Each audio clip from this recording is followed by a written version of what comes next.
영성이라고 하는 것은 공동체를 살리는 일, 이렇게 정의할 수 있습니다. 생명을 살리는 일이 영성이다. 공동체가 생명의 방향으로 갈 수 있도록 하는 것이 영성이다, 이렇게 말할 수가 있겠습니다. 그러면 그 영성이 건강하냐 아니냐, 이것을 판단한 기준은 두 가지입니다. 첫 번째는 몸화가 됐느냐, 소위 엠바디먼트, 육체화 됐느냐. 예수님을 말씀이 육신이 되신 분이라 했는데 그 진리가 육체화 되었느냐, 이것이 건강하냐 아니냐를 판가름합니다. 두 번째는 지속성이 있느냐. 어떤 세미나에 와서 한번 외치고 마는 것이냐, 아니면 그 지도자가 공동체를 살리기 위한 리더십을 지속하고 있느냐. 그 지속성이 영성의 건강의 기준이 된다고 합니다. 그래서 이번에 우리가 참부모님의 정성이 서려 있는 이 청평 성지에서 우리 모두가 우리 공동체를 살리는 영성 만들기를 원합니다. 그리고 우리 몸으로 온 말씀과 신령이 체득돼서 죽는 순간까지 이번 기간에 형성된 그 영성이 지속되기를 바라고, 그 영성을 만드는데 제 강의가 일조를 한다면 더 이상 바랄 것이 없을 것 같습니다. 먼저 창조 원리를 강의를 하겠는데요. 사람이 왜 사느냐, 이렇게 반문을 합니다. 아마 여러분과 제가 이것은 죽는 순간까지 자신에 대한 질문이고, 또 이 해답을 찾기 위해서 인생을 살아가지 않는가 싶습니다. 보편적으로 누구나 동의할 수 있는 것은 불행하는 것을 원하는 사람은 없습니다. 불행을 물리치고 보다 더 나은 삶을 살고 싶다 하는 것이 인간의 욕망이라는 것입니다. 이처럼 사람은 불행을 멀리하고 행복하게 살고 싶은 것이 꿈이고 또 내가 가진 욕망인데 왜 행복하게 살 수 없을까? 선하게 살기를 원하는데 왜 내가 불의한 생각을 하고 불의한 생활 속에 빠져들게 되는 것일까? 내 마음은 선하게 살고 싶고 행복하게 살고 싶고 유하여 살고 싶고 건강한 영성을 갖기를 원하는데 왜 내가 그렇게 살아가지 못할까? 이것이 여러분과 저의 고민이다, 이렇게 생각을 합니다. 그 이유를 찾아본 것은 우리 원리에서는 우리 인간 자체 내에 두 가지 마음이 있다는 거예요. 선을 지향하는 본심과 악을 지향하는 사심. 상반된 지향성을 가진 이 두 마음이 끝없이 갈등하기 때문에 우리는 행복할 수 없다는 거죠. 그 갈등하는 우리의 모습을 모순됐다. 그 모순을 다른 말로 말하면 파멸 상태에 이르렀다 하는 것입니다. 사람을 기능적인 면에서 본다면은 소위 말하는 지적인 면, 정적인 면, 의지적인 면, 이렇게 볼 수가 있겠습니다. 그 세 가지 기능을 다 말씀을 드릴 수는 없지만은 지적인 면에서 본다면은 왜 우리가 갈등하느냐? 무지한 상태에 떨어졌다는 것입니다. 무가치한 존재로 떨어졌다. 본연의 위치와 상태에서 내가 타락했다 하는 것입니다. 진실을 추구하는 사람만이 자기 자신을 알 수가 있습니다. 그래서 사도 바울은 내 마음으로는 선을 추구하지만 하나님 법대로 살고 싶지만 내 마음속에 그 마음을 거부하는 또 다른 마음이 있어서 내가 온전하지 못하다는 걸 스스로 고백합니다. 스스로가 해결할 수 없는 그 문제를 주님 앞에 의탁하고 있는 것이 사도 바울의 신앙 고백입니다. 그러면 사람은 구조적으로 보게 되면은 보이지 않는 마음이 있고, 그리고 그 마음을 실체로 나타낸 몸이 있습니다. 그 마음을 영적인 부분이다 이렇게 말하고, 그 몸을 육적인 부분이다 이렇게 말씀을 드릴 수 있습니다. 그 영적인 부분이 알아야 될 부분이 있는데, 우리가 타락함으로 말미암아 무지한 상태에 떨어졌다는 것입니다. 그 영적인 무지를 신의 실존, 인간의 기원, 선악의 문제, 사후의 문제, 그리고 평화 통일의 문제, 이런 본질적인 것을 해소하기 위해서 나타난 것이 뭐냐? 종교입니다. 인생과 우주에 있어서 우리 인간이 해결하지 않으면 안 된 절대 조건, 그 본질, 이것을 해소하고 바른 길로 가게 하려 하는 것이 하나님이 세운 종교입니다. 근데 사람은 영적인 부분만 있는 것이 아니고 육적인 부분이 있는데, 이 물질에 대한 기원과 성격과 목적에 대해서 그것을 해결하고자 하는 것이 뭐냐? 과학입니다. 사람의 몸은 약 100조 개의 세포로 구성이 되어 있습니다. 100조 개. 그 100조 개의 세포로 구성된 인간이, 이 지구상에는 65억 인류가 있습니다. 65억 인류가. 그 지구가 약 1000조 개가 형성돼 가지고 태양계를 만듭니다. 그 태양계가 1000억 개가 형성돼 가지고 은하계를 만듭니다. 그 은하계가 1000억 개가 있는 것이 소위 말하는 우주입니다. 우주 속에는 1000억 개의 은하계가 있고, 은하계 속에는 1000억 개의 태양계가 있고, 태양계 속에는 이 지구와 같은 것이 약 1000억 개가 있다 하는 것입니다. 그리고 인간이 있고, 인간의 이 몸속에는 100조 개의 세포가 있고, 그런데 그 수많은 별과 은하계에 있는 수많은 화성, 혹성이 인간과 하나도 관계없는 것은 없다 하는 것입니다. 그런 것들을 누가 밝혀주고 있느냐? 과학이 밝혀주고 있습니다. 그래서 종교와 과학은 현재 하나로 만납니다. 우리가 영성 얘기를 했습니다마는 심리학적 접근을 인본주의 영성이라고 그래요. 그리고 하나님의 오리지널 형상을 보존하고 그것을 만들어가는 것, 이걸 신본주의라고 합니다. 그 인본주의와 신본주의가 만나가지고 한마디로 드러낸 게 뭐냐? 여성이 가정에서 살림을 하는 것이 영성이다. 그냥 단순하게 빨리하고 밥을 하는 것이 아니고, 자녀를 살리기 위해서, 아내를, 남편을 살리기 위해서, 온 가족을 살리기 위해서 씨를 뿌리고 가꾸고, 그리고 반찬을 만들고 밥을 짓고, 그리고 식탁을 만들어내는, 이게 바로 영성이다. 종교적인 접근과 과학적인 접근, 소위 인본주의와 신본주의가 하나로 만나고 있는 시점이 21세기다 하는 것입니다. 따라서 이 시대에 하나님을 소개하고 내 스스로를 판단하고 하나님과 우리가 부모와 자식, 심정적 관계를 설명하기 위해서는 종래의 가치관, 종래에 가지고 있는 진리, 이거 가지고는 안 된다 하는 것입니다. 하나님의 구원 섭리를 보니까요, 역사를 진행하면서 이 아래 부분이 역사선입니다. 그리고 이것이 심령, 지능의 발달선이 되겠습니다. 근데 하나님이 인간을 찾아오시는 방법이 시대마다 달리했습니다. 가장 큰 변화를 가져왔던 것은 16세기입니다.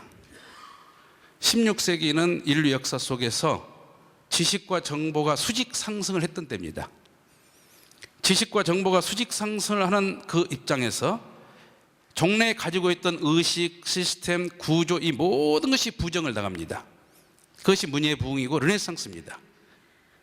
그러한 외적 조건에 의해 가지고 종교 개혁은 일어나게 되는 것입니다. 그런데 인류 역사에 있어서 21세기 오늘 현실 속에서 얼마만큼 빠른 속도로 지식과 정보가 변화하고 있느냐? 삼성경제연구소에서는 200여일이 되지 못해서 우리가 가지고 있는 지식과 정보 사이클이 2배가 된다고 합니다. 아무리 전문가 집단이라 할지라도 1년 전에 생각을 가지고 오늘을 판단하면 오리를 범할 수밖에 없다, 이렇게 경고하고 있습니다. 현재 세계 인류가 공동으로 만들어 놓은 그 지식 정보량은 약 57빌리언 기가바이트입니다. 이 정보를 담을 수 있는 용기를 만들기 위해서 소위 반도체 산업은 끝없이 미래를 향해서 달려가고 있습니다. 이런 첨단 정보, 지식의 인플레이 시대에 있어서 이 지성인들을 하나님 앞으로 인도하기 위해서, 참된 진리 앞으로 인도하기 위해서 하나님은 이 땅에 한 지도자를 보내셨고 그분에 의해서 새 말씀을 주셨습니다. 성서 속에서도 역시 그런 내용이 나옵니다. 진리의 성령이 오시면 그가 너희를 모든 진리 가운데로 인도할 것이다. 때가 이르면 비유와 상징이 아니고 진리에 대한 걸 밝히 일 것이다. 새 말씀을 임금과 방언과 백성에게 다시 가르쳐 줄 것이다. 그 말씀을 우리는 공부하기를 원합니다. 사랑하는 지도자 여러분, 우리가 목회를 하면서 또 지도자로서 많은 번뇌와 고민이 있었습니다. 제가 목회 30년 됐습니다마는 30년 목회하면서 내 인생에 대해서 내가 그렇다, 절대적 결정을 가지고 가지 못할 때가 참 많습니다. 그것을 아버님께서는 우주의 근본 원리를 너희가 모르기 때문이다. 아니, 우주의 근본 원리를 만들어 주신 하나님을 잘 모르기 때문이다. 이렇게 해답을 주셨습니다. 우리가 하나님을 알면 이 우주와 인생에 대해서 알게 돼 있습니다. 하나님을 알면 내가 어떻게 가야 될 그 방향성을 분명히 설정받을 수 있습니다. 하나님의 뜻을 알면 우리 통일 그룹의 영성은 그야말로 이 시대를 지도하고 남다, 이렇게 저는 생각합니다. 그래서 우리에게는 하나님이 어떤 분이신가, 이것을 아는 것이 중요하다 하겠습니다. 하나님은 무용으로 계십니다. 사랑의 본체이십니다. 심정의 뿌리가 되시는 분이십니다. 그 하나님을 어떻게 알 수 있을까 하는 것은 이렇습니다. 결과를 보면 원인을 알 수 있듯이, 작품을 보면 그 작자의 성품을 알 수 있듯이, 하나님이 지으신 피조 만물 세계를 보면은 하나님을 알 수 있다는 것입니다. 그래서 로마서 1장 20절에 그의 영원하신 능력과 신성이 그 만드신 만물에 분명히 보여 알게 되나니 그러므로 저희가 핑계하지 못할 것이다. 제가 모두에서 말씀드렸던 것처럼 이 우주 만상을 다 들여다보니까 참으로 하나님의 놀라우신 과학성, 초과학성, 그 광대한 우주를 창조하신 그 의도가 우리 인간을 위해서, 당신의 자녀를 위해서 지었다는 것을 생각할 때 하나님이 계시냐 안 계시냐를 얘기하는 것은 그건 무의미하다 하는 것을 저는 느끼고 있습니다. 그럼 하나님이 지어놓으신 이 피조 만물 세계를 우리가 쉽게 접근할 수 있는 부분, 공통적이면서도 보편적인 사실을 한번 소개해 보고자 합니다. 모든 존재는 내성과 외형으로 되어 있습니다. 존재 방식이. 그 내성은 보이지 않지만은 모양을 가지고 있어요. 그래서 보이는 모양으로 나타나는 것입니다. 외형으로 나타나는 것입니다. 그것을 원리에서는 성상과 형상이다, 이렇게 말을 합니다. 그 성상과 형상은 우리 인간을 보게 되면은 마음과 몸입니다. 성상적인 부분이 마음이고 형상적인 부분이 몸입니다. 이 마음과 몸은 서로 상호 관련을 갖지 않고는 존재할 수가 없습니다. 보이지 않는 것과 보이는 것이 반드시 관계를 가져야만이 존재할 수 있다 하는 것입니다. 그 원칙을 가지고 들여다보니까 동물도 동물심이 있고 몸이 있고, 식물도 식물심이 있고 체가 있고, 그리고 분자도 자체 내의 필연성, 둘이 하나 돼가지고 하나의 목적을 이루고자 하는 내면성이 있다 하는 것을 알 수 있습니다. 결론적으로 말하면 모든 피조 만물 세계는 보이지 않는, 그러나 모양을 가지고 있는 성상과 그것이 밖으로 드러난 형상으로 있다 하는 것을 알게 되었습니다. 또 하나의 공통 사실을 우리가 추구해 보면 모든 존재는 양성과 음성이에요. 그래서 사람은 남성과 여성, 수컷과 암컷, 수술과 암술, 양용과 음이온, 양자와 전자. 피조만물 세계는 양성과 음성으로 존재한다 하는 것을 알 수 있습니다. 이렇게 피조만물 세계가 보편적이면서 공통적인 사실을 가지고 있다 하는 말은 피조만물 세계를 창조하신 분의 성품을 그대로 드러내고 있다, 이렇게 말씀드릴 수 있습니다. 그래서 피조만물 세계를 창조하신 하나님은 근본 본자를 써서 본성상과 본형상, 본양성과 본음성, 이렇게 하나님에 대한 성품을 소개할 수가 있습니다. 그런데 여러분, 여기서 보는 것처럼 하나님의 성상을 학문의 대상으로 삼은 것이 종교와 철학입니다. 하나님의 형상을 학문의 대상으로 삼은 것이 소위 말하면 과학입니다. 그러니까 종교와 과학은 본질적인 면에서 보게 되면 하나를 추구하고 있다, 그 말입니다. 이게 바로 신본주의와 인본주의입니다. 헤브라이리즘과 헬레니즘입니다. 헤브라이리즘과 헬레니즘은 양대 사조의 맥을 이으면서 끝없는 갈등을 만들어 왔습니다. 역사적 갈등입니다. 역사적인 충돌입니다. 그 문화의 충돌이 어디서 해소되느냐? 하나님 성품 속에 성상과 형상이 있다, 그 말입니다. 이게 중요한 컨셉입니다.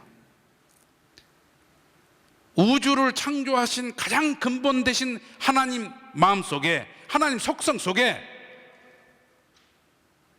성상과 형상이 있다, 이거예요. 어떻게 있느냐? 두 가지의 모습이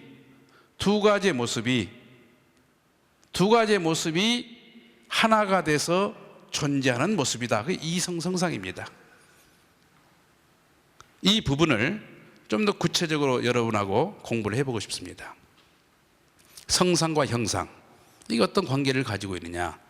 성상이 무형이라면 형상은 유형입니다. 성상이 내적이라면 형상은 외적입니다. 성상이 종적이라면 형상은 형적입니다. 성상이 주체라면 형상은 대상입니다. 이게 무슨 말이겠습니까? 무형, 유형, 내적, 외적, 주체, 대상, 원인, 결과, 이것은 둘이 아니다, 그 말입니다. 성상과 형상은 하나다. 떼일래야 뗄 수가 없다. 나눠서는 설명할 수 있는 것이 아니다 하는 것입니다. 그래서 하나의 그림을 가지고 표현을 해본다면 이렇게 그림을 그려볼 수가 있겠습니다. 이런 이성을 가진 존재다, 이거예요. 그것을 이성성상이라 합니다. 형상은 성상을 그대로 닮아난 것입니다. 그래서 형상을 뭐라 할 수 있느냐? 제2의 성상이다. 떼려야 뗄 수 없는 양면성을 가진 그런 이성으로 존재하는 분이 바로 하나님이다. 그 하나님은 그 이성이 중화적 주체다, 이렇게 표현하거든요. 중화적 주체다. 그럼 중화란 말은 뭐냐? 중심을 중심하고 하나 되려고 하는 지향성, 이걸 중화라 그럽니다. 떨어질래야 떨어질 수 없는, 그러니까 중심을 중심 삼고 하나 되고 언제나 통일성을 이루는 그 주체, 그분이 바로 누구냐? 하나님이다. 이렇게 설명을 드릴 수 있습니다. 그럼 이것을 좀 더 구체적으로 알아보기 위해서는 성상과 형상이 있고 양성과 음성이 있습니다. 하나님의 성상은 사랑과 심정을 통해서 나타나는 무한대의 영입니다. 하나님 언제 나타나느냐? 서로 사랑하면 나타나십니다. 이미 사랑하는 곳에 하나님 계세요. 심정적으로 상대를 느끼고 그 사람의 아픔을 내가 아파할 때 하나님이 같이 아파하셔요. 하나님은 사랑이세요. 그 어떨 때 하나님 관여하시느냐? 질서와 법도를 지킬 때 관여합니다. 그 조직 속에 질서와 법도를 지키면 그 사람의 입김이 강해집니다. 왜? 질서와 법도를 통해서 하나님이 역사하기 때문에.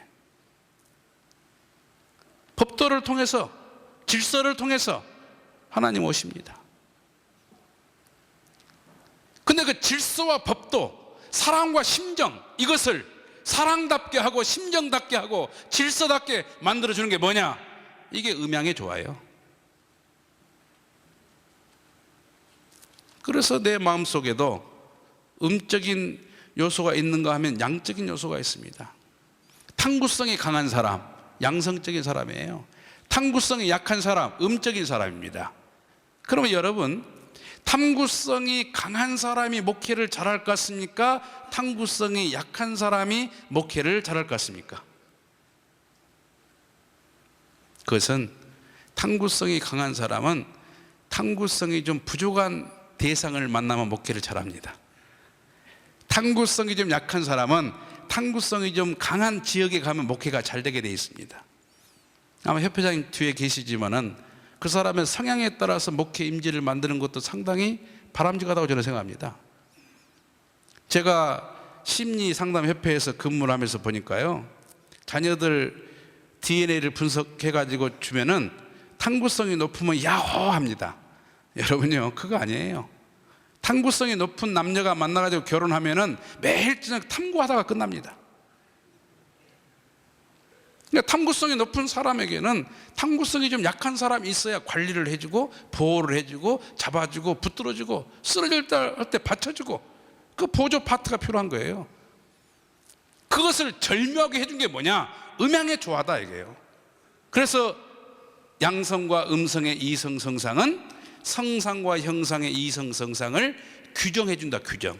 성상을 성상답게, 형상을 형상답게, 존재를 존재답게 만들어주는 그 규정성, 그게 뭐냐? 양성과 음성이다. 그래서 양성과 음성은 성상과 형상의 속성이면서 성상과 형상에 포함되어 있으면서 성상을 성상답게 하고 형상을 형상답게 하는 뗄래야 뗄 수 없는 관계를 가지고 있다. 이렇게 결론을 내려볼 수가 있겠습니다.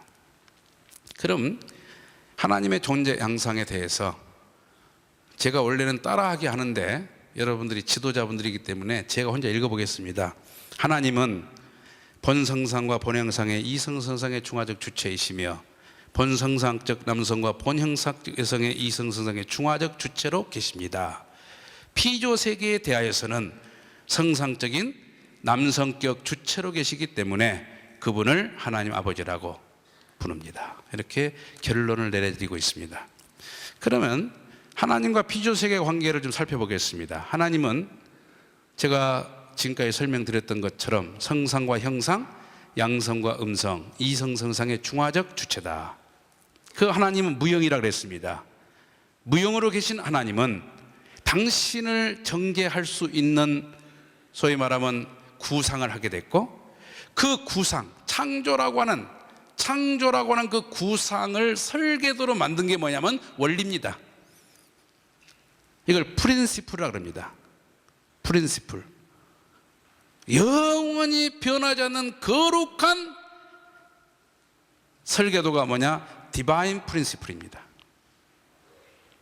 그것을 다른 말로는 로고스다. 이렇게 말할 수가 있겠습니다. 그 원리에 의해서, 그 로고스에 의해서 하나님의 성상과 형상을 형상적으로 전개한 것이 인간이고 하나님의 성상과 형상을 상징적으로 전개한 것이 만물입니다. 그래서 인간 성품 속에 하나님이 가지고 계시는 성상, 형상, 양성, 음성이 있고 그리고 만물 속에도 성상, 형상, 양성, 음성 이렇게 하나님을 그대로 닮아난 개성 진리체입니다. 그래서 하나님의 모습을 우리가 알기 쉬운 표현을 쓴다면 구상이라면 원리는 뭐냐? 설계도입니다.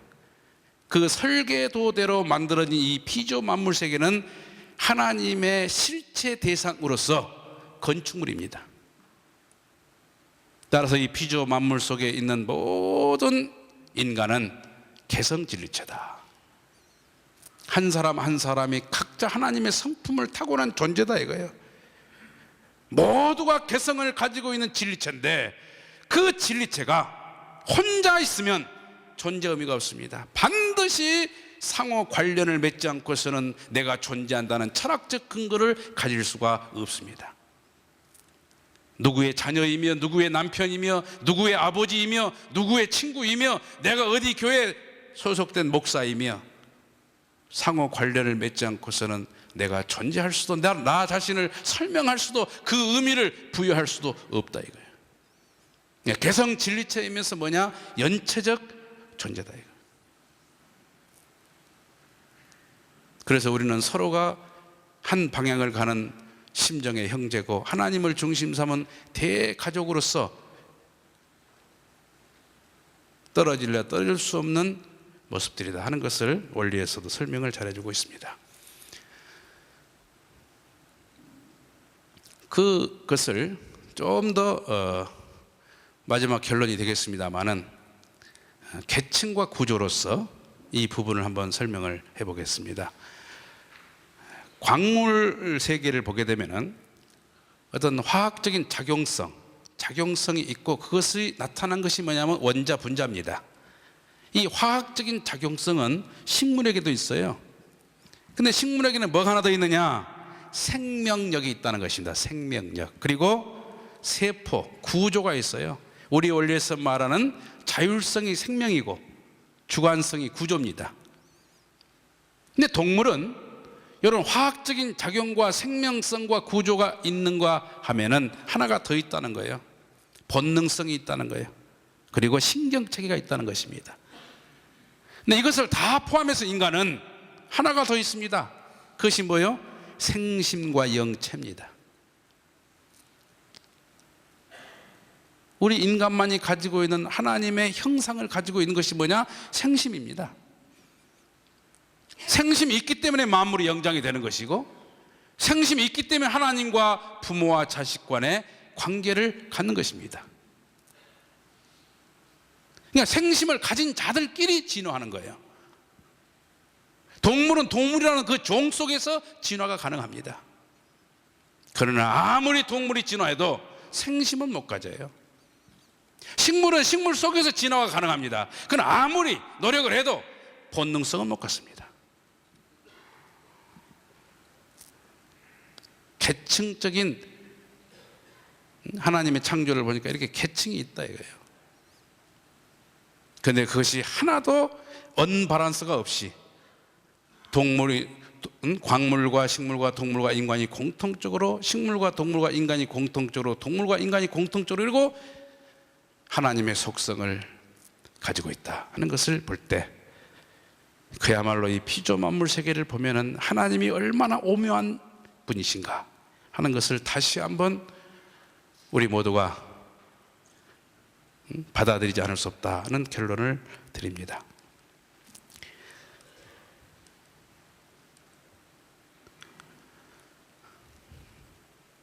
두 번째 강의가 되겠습니다.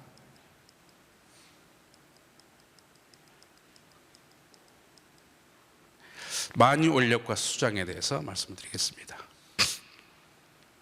어떤 존재든지 존재하기 위해서는 힘이 필요합니다. 그것은 하나님도 예외는 아니다 하는 것입니다. 출애굽기에 보게 되면은 하나님은 창조주로서 영원, 자존, 절대적인 분이다 이렇게 표현을 하고 있습니다. 근데 그러한 하나님으로 존재하기 위해서는 그 힘도 영원, 자존, 절대적인 힘이 아니면 안 된다 하는 것입니다. 이 힘은 나타난 힘이 아니고 모든 힘을 나타내게 하는 근본된 힘이다 이렇게 설명이 가능하겠습니다. 뿐만 아니라 모든 피조물도 존재하기 위해서는 뭐가 필요하냐? 힘이 필요합니다. 그러니까 피조물이 존재하기 위한 그 근본된 힘, 이것을 우리는 만유원력이다. 따라서 만유원력은 영원, 자존, 절대성을 가지고 있다 이렇게 표현할 수가 있겠습니다. 그 만유원력을 설명하기가 참 어렵기 때문에 수수작용의 힘을 설명하면서 다시 만유원력을 대비해 가지고 우리가 한번 이해를 도와보도록 하겠습니다. 하나님은 모든 존재가 주체와 대상으로 이렇게 분립돼서 관계를 갖기를 원합니다. 그 주체와 대상이 상대 기준을 조성하도록 하는 것이 뭐냐면 만유원력입니다.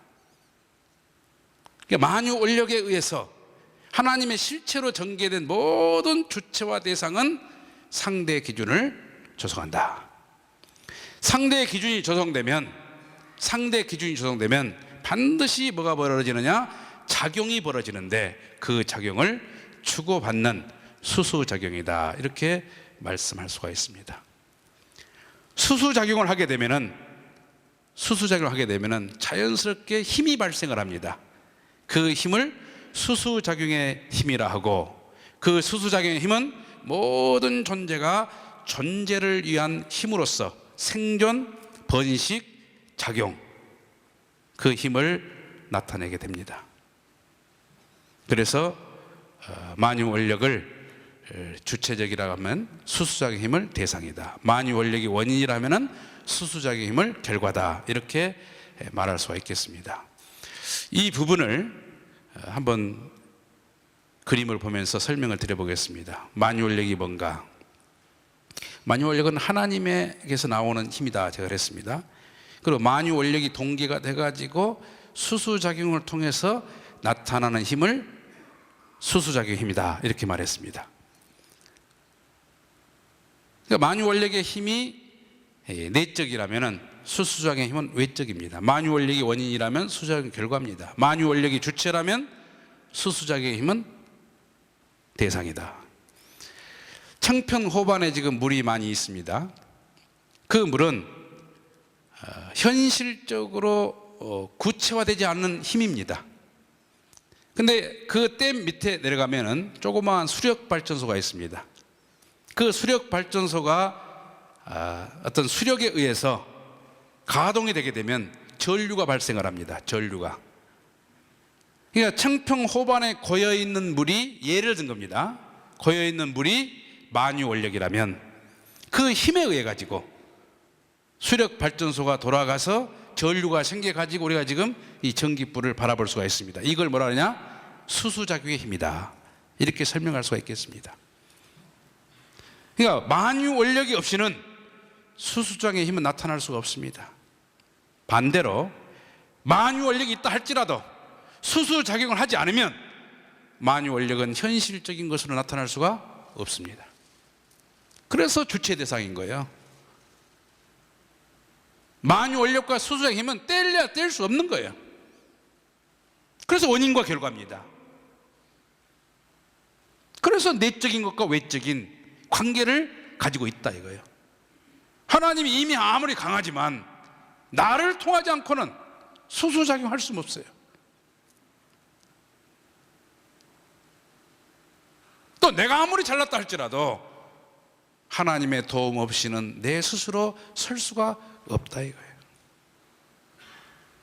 그래서 만유원력의 힘을 종적이라면 종적, 수수작용의 힘은 횡적인 질서를 가지고 있다 이렇게 설명드릴 수 있겠습니다.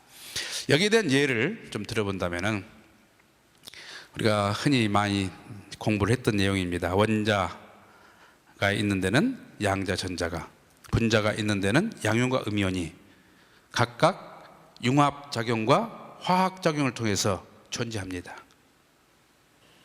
또 식물 세계를 보게 되면은 수술과 암술이 주고받아야 번식할 수 있습니다. 도관과 사관이 주고받아야 푸르름을 유지할 수 있습니다. 흡기와 배기가 주고받아야 번식할 수가 있습니다. 마찬가지입니다. 동물 세계도 수컷과 암컷이 주고받아야 됩니다. 사람을 보게 되면은 마음과 몸이 주고받는다 그런 말 하거든요. 그러니까 마음이 원하는 대로 내 몸이 따라주면은 건강해요. 이건 해서는 안 되는데 그걸 따라하는 사람이 도의입니다. 근데 안 되는데 하면서 반대로 가는 게 이게 이제 문제거든요. 제가 거기에 해당하는 사람입니다만은 마음대로 안 돼요. 그래서 제가 사실은 고민이 많은 사람입니다. 부족한 게 많은 사람이죠. 그러니까 마음은 착하게 살고 싶어요. 근데 그게 안 되는 거예요. 제 마음은 기대 심리가 강해요. 우리 애기 엄마를 사랑하고 싶고 그 사람의 사랑받고 싶은 것이 제 꿈입니다. 근데 그거 안 돼요. 그게 대만의 성질을 내면서 당신 뭐 하고 있어? 이렇게 하게 돼 있다 이거예요. 그러니까 마음과 몸이 잘 주고받지 못하는 것이 뭐냐면 영성이 약한 사람이에요. 그러니까 마음과 몸이 잘 주고 잘 받는 사람 어떤 사람이냐? 영성이 건강한 사람입니다. 영성이 건강한 사람이에요. 그러니까 몸과 마음이 잘 주고받아야 돼요. 교감신경과 부교감신경, 이것은 리더십에 있어 굉장히 중요합니다. 이 일을 할 거냐 말 거냐, 계속 갈 거냐 말 거냐, 이거 결정하는 것이 교감신경과 부교감신경입니다. 촉진 호르몬과 억제 호르몬, 이건 감정 표현의 절정입니다. 이게 소수작용이에요.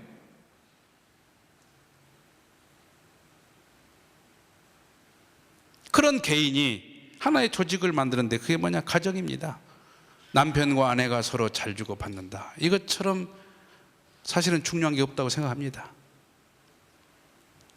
특히 요즘에 엠바디먼트가 뭡니까? 부부가 서로 관계가 안 좋은데 그 사람이 식구를 지도한다, 이거 참 어려운 거예요. 우리 모두가 그것 때문에 어려움을 많이 겪는 겁니다. 그것 때문에 목회자들은 스스로 고민을 많이 합니다. 내 자녀와 내가 커뮤니케이션이 안 되는데 자녀 교육에 대해서 설교를 한다, 이것 또한 괴로운 겁니다. 잘 주고 받을 수 있는 스킬, 이거 우리 연구돼야 되고 공부돼야 된다고 봅니다. 어떻게 하면 대화를 잘할 수 있고 어떻게 하면 심정을 잘 주고 받을 수 있을 것인가. 21세기의 새로운 리더십의 인간관계가 나옵니다. 인간관계가 좋은 사람은 위기가 왔을 때 그 위기를 쉽게 벗어날 수 있습니다. 그러나 인간관계 소홀한 사람은 내게 위기가 왔을 때 가깝게 했던 사람이 나를 피해갑니다. 그럼 인간관계가 뭡니까? 사람을 얼마만큼 이해하느냐, 이게 인간관계 첫 번째입니다. 얼마나 사람 심리를 이해하느냐, 통일교회를 얼마나 이해하느냐, 축복 가정을 얼마나 이해하느냐, 그리고 그 사람과 얼마만큼 심정관계를 깊이 만날 수 있느냐, 그리고 그 관계를 얼마만큼 지속하느냐, 이 세 가지를 인간관계다, 이렇게 말합니다. 그 인간관계가 다른 말로 말하면 수수작용입니다.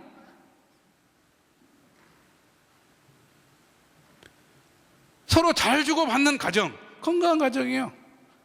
커뮤니케이션이 없는 가정, 힘이 날 수가 없습니다. 힘이 날 수가 없어요. 그런 가정이 모여서 사회를 만드는데 그 사회를 뭐라 그러냐? 건강한 사회적 기반이라 그럽니다. 대한민국은 경제 드라이브 정책을 강하게 밀어붙였기 때문에 사회적 기반이 세계에서 가장 낮은 나라입니다. 2만 불 시대를 살아가는 나라치고 우리나라처럼 사회적 기반이 허술한 나라는 없습니다.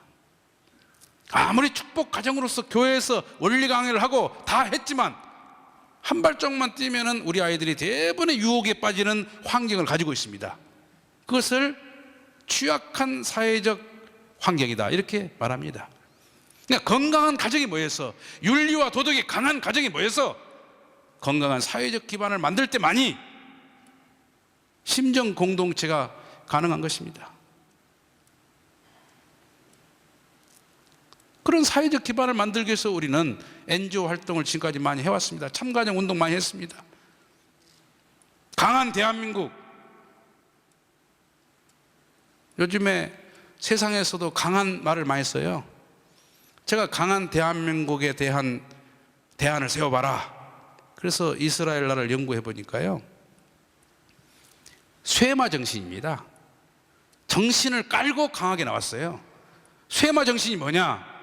머리로 생각할 것을 머리에다 붙여놓고 아침 저녁으로 외우는 거예요. 그리고 행동 강령을 손목에다가 써놓고 그 강령대로 행동하는 겁니다. 그럼 우리가 가지고 있는 행동 강령, 우리가 묵상해야 될 그 내용이 뭐냐? 아버님 말씀하십니다. 가정 맹세입니다.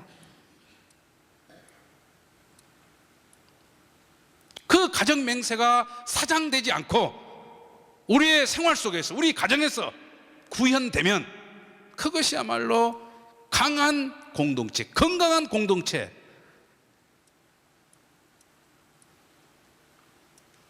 결국 아버님 말씀입니다. 수수작용입니다. 우리가 서로를 위하려고 할 때 대한민국의 근대화가 어떻게 이루어졌습니까? 부모가 자식을 위해서 희생했습니다. 누나가 자기 갈 길을 버리고 돈을 벌어가지고 동생에게 학비를 댔습니다. 그리고 자녀들은 사우디에 가서 풍토병이 전제됐지만은 돈을 벌어왔습니다. 가족을 살리려고 하는 건강한 영성이 대한민국 근대화의 가장 중요한 축입니다.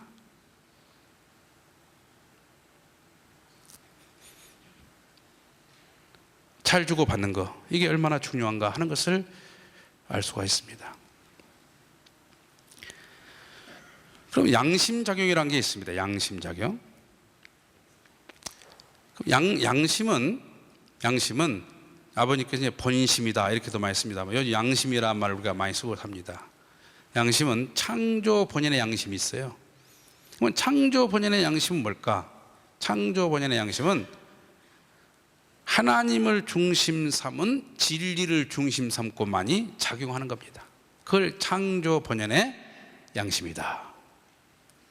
우리 인간이 타락하지 않았다면 스스로가 어떤 개념을 갖지 않는다는 거예요. 하나님의 질서 속에서 그것을 성장 발전시키고 그것에 의해서 창의성을 발휘하게 된다는 겁니다. 그런데 타락함으로 말미암아 타락한 인간의 양심은 뭐냐? 하나님과의 이 관계를 끊어버리고 하나님과의 심정적 인연을 멀리하고 내가 기준을 가지고 있는 거예요. 자기 기준. 그릇된 진리관을 중심 삼고 활동하고 생각하는 것, 이것이 타락한 양심입니다. 그러니까 타락한 인간을 하나님 앞으로 돌이키는 유일한 방법이 뭐예요? 그릇된 가치관을, 원리를 가지고 대안을 세우는 겁니다. 잘못된 가치관, 그 가치관의 기준을 바꿔주는 것, 이게 복귀입니다. 아버님 양심 얘기합니다. 양심의 작용을 바꾸는 유일한 길은 뭐냐? 진리에 대한 대안입니다. 그래서 우리가 원리 강의를 많이 듣고 또 생각하면은 양심의 기준이 점점점 창조 본연의 것으로 바뀌는 것을 느낄 수가 있습니다. 정분합 작용, 하나님께서 창조하신 모든 피조만물 세계는 하나님의 모습을 닮아나서 주체와 대상이 있습니다. 주체와 대상으로 이렇게 분립된 것이 본래의 이치로 돌아가기 위해서 하나가 되려고 합니다. 그걸 합성체다 이렇게 말할 수 있습니다. 그래서 하나님을 정으로 해서 하나님이 주체와 대상으로 자체 내의 성상과 형상, 양성과 음성이 수수작용을 해서 분립이 됩니다. 번식을 하기 위해서 그 분립된 것이 서로 하나가 되려고 하는 이 작용을 정분합 작용이다 이렇게 말씀드릴 수 있습니다. 정분합 작용은 시간을 두고 하나님과 우리 인간의 존재 양상을 설명하는 것이다 이렇게 또 말씀을 드릴 수 있습니다. 그 정분합 작용에 의해서 모든 존재는 주체 아니면 대상이 됩니다. 주체는 대상을 사랑하려고 하고 대상은 주체에게 아름다움을 돌리려고 해요. 어떤 가치를 돌리려고 해요. 그래서 이 정분합 작용을 하면서 대상이 있고 주체가 있다면은 이렇게 3대상을 사랑하려고 하고 3대상을 다시 주체의 자리가 바뀌게 되면은 또 3대상을 사랑하려고 합니다. 그리고 이렇게 그랬을 때 뭐가 되냐면 3대상의 목적이 완성됐다. 이것을 12대상의 목적이 완성이다. 이렇게 설명할 수 있습니다. 가정을 중심 잡고 본다면은 부모가 주체가 되게 되면은 아내, 자녀 모두가 대상이 됩니다. 또 아내가 주체가 되게 되면 다른 포지션에 있는 사람들이 대상이 됩니다. 또 자녀가 주체가 되면은 할아버지도 자녀에게, 아빠도 자녀에게, 엄마도 자녀에게 잘하려고 합니다. 자녀의 말을 들으려고 합니다. 그러니까 12대상의 목적이 완성되게 되면은 과부족이 없는, 아무도 소외되지 않는 3대 사랑과 4대 심정이 완벽하게 구현된 그 가정을 12대상의 목적이 완성됐다, 이렇게 설명을 드릴 수가 있겠고요. 그 12대상의 목적이 완성된 모습을 우리는 뭐라냐? 사위기대가 완성됐다, 이렇게 설명할 수가 있겠습니다. 그 사위기대, 이것이 하나님의 뜻이고 하나님의 창조 목적입니다. 하나님이 피조만물 세계를 창조하시고 인간을 지으신 것은 본연의 사위기대를 완성하기 위해서 지으신 것입니다. 그래서 그 사위기대 종류를 보게 되면은 하나님을 중심 삼고 마음과 몸이 하나 돼서 하나 나타난 개인을 개체적인 사위기대라 하고, 하나님을 중심 삼고 남편과 아내가 하나 돼서 이상 가정을 이루는 것을 뭐라 하느냐? 가정적인 사위기대라 그럽니다. 그리고 하나님을 중심 삼고 인간과 만물이 하나 되어서 이상 세계를 구현하는 것을 주관적 사위기대를 이뤘다, 이렇게 사위기대는 크게 세 가지가 기본적으로 있겠습니다. 그 사위기대의 성격을 보게 되면은 하나님 창조 목적의 근본 기대다. 하나님이 창조하는 모든 존재는 사위기대의 양상으로 존재합니다. 하나님 창조 목적의 근본 기대입니다. 창조 목적이 사위기대가. 그리고 사랑의 근본 기대다. 사랑은 혼자서는 절대 나올 수가 없습니다. 반드시 포지션이 있고 그 포지션이 서로 관계를 맺음으로써 사랑이 만들어집니다. 그래서 부모의 사랑, 부부의 사랑, 자녀의 사랑, 이것은 가정이라고 하는 틀을 떠나서는 만들어질 수가 없어요. 그래서 사랑의 근본 기대다. 그리고 선의 근본 기대입니다. 부모가 자식을 사랑하면은 자식이 부모 앞에 효를 돌리는 것이 선입니다. 선의 근본적인 기대다. 수수작용의 근본적 기대입니다. 서로 주고받을 수 있는 관계를 가지고 있는 것, 12대상이 서로 주고받는 수수작용의 근본적 기대다. 그리고 3단계 소생장성 완성 3단계 성장기간의 근본적 기대다. 그리고 마지막으로 존재와 작용과 번식의 근본적 기대가 바로 사회기대입니다. 이 사회기대에 대해서는 좀 더 구체적인 것은 다음 시간에 말씀드릴 것을 약속을 드리면서 이상으로 첫 강의를 마치겠습니다. 감사합니다.